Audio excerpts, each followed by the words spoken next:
Hello and good morning. It is still barely morning. Welcome to another Tuesday Tea-ology on this fine day as we continue to reverently probe the mysteries of the awesome and infinite God. Glad that you can join us in our continued talk about the attributes of God. We're still not too far in the attributes of God's greatness and majesty. And if you've been following along with us the past few weeks, you know that we have kind of introduced the idea of God's infinity. This concept of God being beyond creaturely limitations, and begun to explore that in a couple of its dimensions, all the while recognizing that God is beyond even the creaturely feature of compositeness and complexity. That we are made up of different parts, and God, in His infinity and grandeur, is perfectly simple and unified. That God does not have parts to Him, but that our great and infinite God is somehow non-composite. Well, you can put that in your back pocket. I don't want to derail things too much. We're talking about the greatness of God in its manifold features. And last week addressed the matter of God's omnipresence and immensity, his infinity relative to space. God is not confined by this dimension of space the way we are. He's not restricted to one space, but that space would seem to be one of God's creatures. That is, it is a dimension that it would seem that God created for his creatures to inhabit and to act and move about in.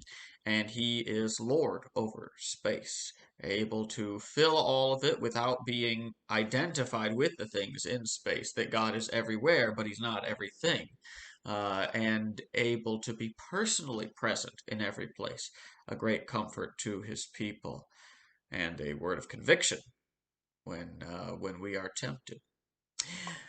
The corresponding attribute of God relative to the dimension of time is God's eternity. He is the Lord of time, as he is Lord over space. God is eternal. Time does not limit him like it limits us. Now, this is hard for us to grasp because time is hard for us to grasp. Robert Duncan Culver, once again, insightful, when he begins to speak of the eternity of God, says, to speak of eternity necessarily involves the concept of time, a concept no one in the history either of philosophy or theology has defined in a manner fully satisfactory even to himself. We don't understand time as much as we may think we do. Now, I don't know about his statement that no one in the history of philosophy or theology has defined it in a manner fully satisfactory to himself. I kind of doubt that's true. In fact, the less we think about it, probably the more satisfied we are with our understanding of it. You think you have a good handle on time until you try to think about it more. You know what it is until someone says, okay, explain to me what time is. I mentioned last week a quote I had read years ago. I don't remember who said it, that God created time to keep everything from happening at once. That's a nice little way to put it, to begin to think about it.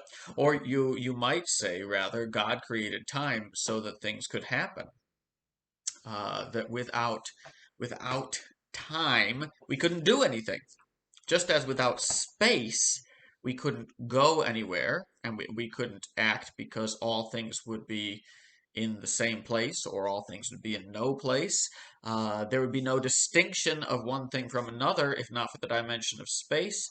So, with the dimension of time, if it were not for time, we could not do things, we could not make any changes.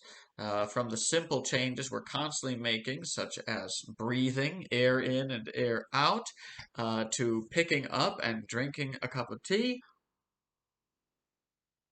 to having thoughts that happen in succession. So, time, we conceive it in matters of duration, of a succession of events, of the distance between events, and so on. And we have all of these concepts that float about, and we try to put them together. And we have devices, of course, that help us to track time and to make note of these things. And they even, I think, give us something of a picture of time that we can sort of with especially like an analog clock with the moving hands, that you can sort of watch time unfold and have a concept, an illustration of duration and of the distance between things. And so time, we probably conceive of it usually on visual symbols.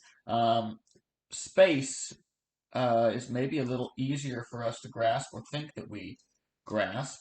And so we can see time sort of represented in terms of space. It is a measure of distance and duration. Uh, but things get more complicated when we try to think about these things in terms of finitude and infinity. Uh, Is time eternal in the past? Is space infinite? Does it go on forever? You see, there's a problem. When we think that time is eternal in going into the past, or that space is infinite, we run into certain difficulties. We can't actually conceive of that. We say these words, but we don't really know what they mean. We can't really conceive of a real existing infinity of time or of space. And especially with time, a big part of the problem is if there is an infinite amount of time in the past, uh, it would seem that time can't keep going in the future because you can't add anything to infinity. Infinity is already infinite. You make no difference when you add things to infinity.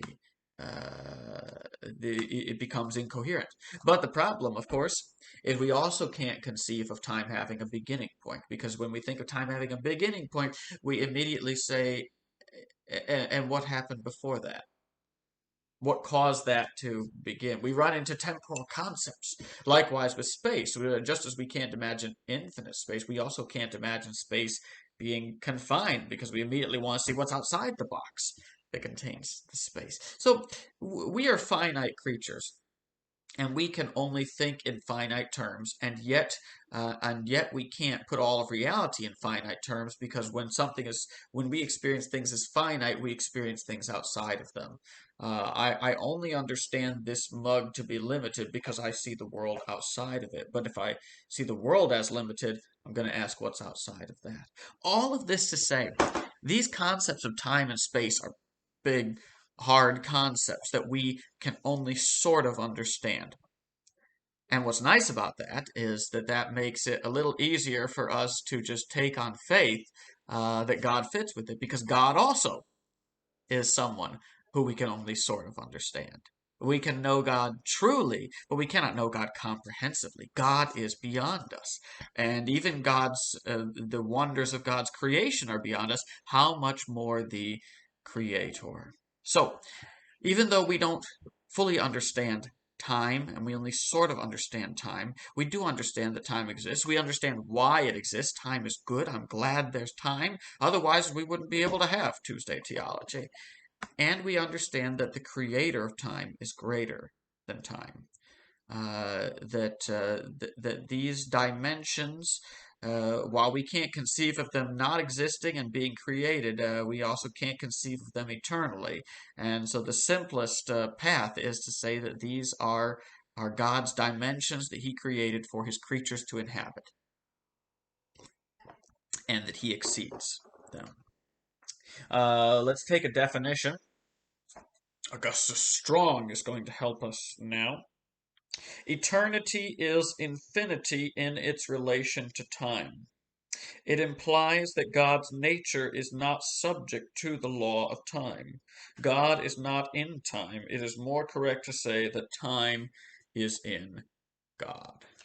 God is greater than everything He has created, Lord over time.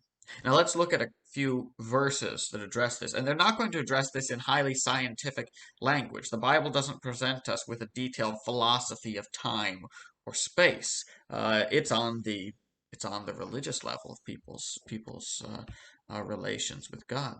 But nonetheless, try to grasp what they're saying, the picture they're presenting of God's sovereignty and greatness. So, Isaiah chapter 57, verse 15. For thus says the one who is high and lifted up, who inhabits eternity, whose name is holy. I dwell in the high and holy place, and also with him who is of a contrite and lowly spirit, to revive the spirit of the lowly and to revive the heart of the contrite. So here, God's eternity, God's habitation of exceeding our world and our sphere is is recognized as His greatness, but also in the context that He reaches down to the lowly. Wonderful, comforting thought. 1 Timothy 1:17. Paul is writing this letter to Timothy, and he says, there's a little benediction here, to the King of the ages, immortal, invisible, the only God, be honor and glory forever and ever. Amen. And here, God's greatness is extolled in these terms. God's eternity is described as the King of the ages. He is the Lord over time, and it's paired with His immortality and His invisibility. He's beyond what we can see. He's beyond the power of death. He's beyond all things. And then there's a nice sandwiching here, to Him be honor and glory forever and ever. Amen. He is the King of the ages. His glory is eternal. And finally, Psalm 90, verses 1 and 2. Lord, you have been our dwelling place in all generations, before the mountains were brought forth, or ever you had formed the earth and the world. From everlasting to everlasting, you are God. So it puts God before the creation and has this phrase, from everlasting to everlasting, you are God. That God's supremacy is continual and not confined by this matter of time. And that is really where we want to go with this, because when we want to talk about God's relation to time, it's really easy to get tangled in all of the philosophical questions. Is it eternity or everlasting? And everlasting is this idea that God is in time with us, but he is infinite in both the past and the future.